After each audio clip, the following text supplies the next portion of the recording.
Armored Core 6 is not a Souls-like, but it is made by the people who make the best ones. So while it doesn't play like Bloodborne, Elden Ring, or Dark Souls, it sure does kick you in the face just as hard. But is the difficulty too much or just right? Before you can even talk about the difficulty that Armored Core 6 brings to the table, you gotta talk about what it's like to play this game. The controls are really snappy, and you're using a mech that you've customized to demolish your enemies. And when I say customization, I mean that you can change the paint job of your mech, you can change its design, and you can also change every single part to change the way it plays. So the controls are snappy and responsive, but you can also make a mech that's even more snappy and responsive, or one that is a giant walking tank with literal tank treads for legs. So the combat's important to learn, but the customization is just as important in Armored Core 6. There are two bosses that I would consider to be the end-all bosses when it comes to understanding what the challenge is like in Armored Core 6. So let's start by talking about the infamous attack helicopter from the first level of the game. When you first start Armored Core 6, you're given a default mech that you cannot customize. Even when you replay this level, you can't change the way this mech works. It doesn't look very good, but it gets the job done. At the end of the first level, you're faced against this giant helicopter boss that has ended so many people's playthroughs before they even got a chance to get started. But this boss exists to teach you how Armored Core 6's boss fights work. There's only really one viable strategy against this boss,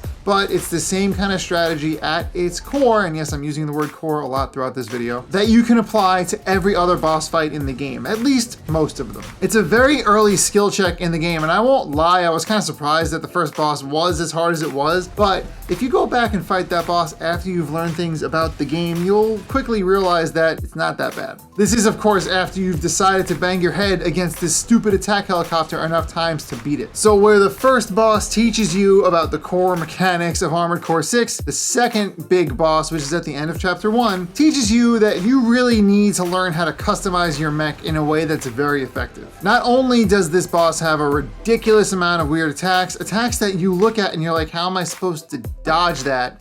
Just hurt my hand on the table. I couldn't even dodge my table. It's gigantic, but it also moves around very fast. It's very quick to attack you. It does a really good job at creating gaps between you. This boss is a ridiculous menace. So you have to learn how to customize your mech in order to deal with it. You have to make a build almost specific to this boss. But this is what Armored Core 6 is. It's recognizing boss patterns and building a mech that can be changed at any given moment to adapt to the scenario that you're in. So Armored Core 6 doesn't do you a lot of favors, but it does make it possible for you to figure out what to do along the way. As you complete missions and earn credits, the store also gains a bigger inventory. Sometimes you'll earn parts. While you can sell your parts back and make your money back, I think it's really worthwhile to keep parts in your inventory, because in between attempts in a mission, or if you keep losing against the boss, you have the ability to change out those parts and reconfigure your mech in a way that might actually let you get through the fight. So as soon as I learned this was a thing, I stopped selling parts back unless I really didn't use them, because having options in between attempts, having the ability to change up my loadout while I was struggling in a boss fight, helped keep things fresh for me.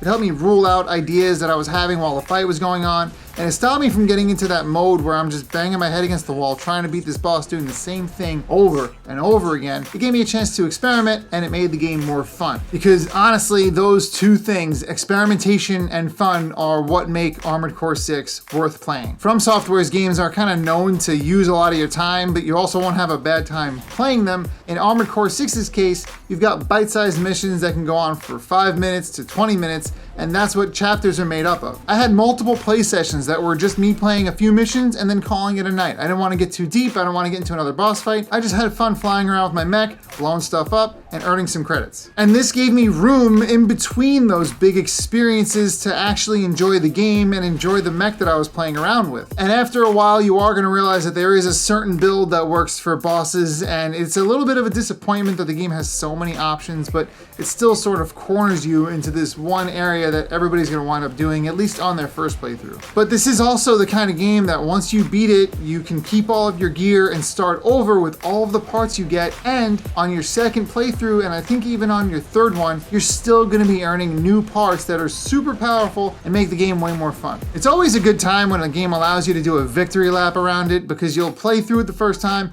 it'll take you like 20 hours. And the second time you'll beat it in like 2 days and it'll be really fast and fun. And you're just sort of enjoying this crazy mech explosion game. But if playing a game over and over again is not your thing, it's still very gratifying to play Armored Core 6 once and be done with it. So don't play Armored Core 6 unless you want to learn how to customize your mech and learn how enemy patterns work. Because like I said, this game is not a Souls-like, but it sure is made by the people who make the best ones. So if Elden Ring was the first FromSoftware experience that you had and you came right into Armored Core 6, you were probably very, very surprised. I actually almost stopped playing the game myself. I love Souls-likes and all that, and I'm down for a challenge, but after Chapter 1's boss was defeated, I put the game down for a minute just to take a breather because it did take a lot of mental energy out of me. Don't get me wrong, it was fun, and when you fight that boss and defeat it, you do unlock some weapons that do make the game a little easier after that, though there are some bosses in the later chapters that gave me a run for my money. By that point, I was way too far in the game to give up, and I enjoyed the rest of my time with it. Let me know if you're gonna play this game in the comments. Let me know if you've already played it and what your favorite build was. If you liked the video, make sure you like the video, and if you really like the video and you wanna hear more of this, then make sure you subscribe to my channel. But obviously, thank you very much for watching my video, and I will see you in the next one.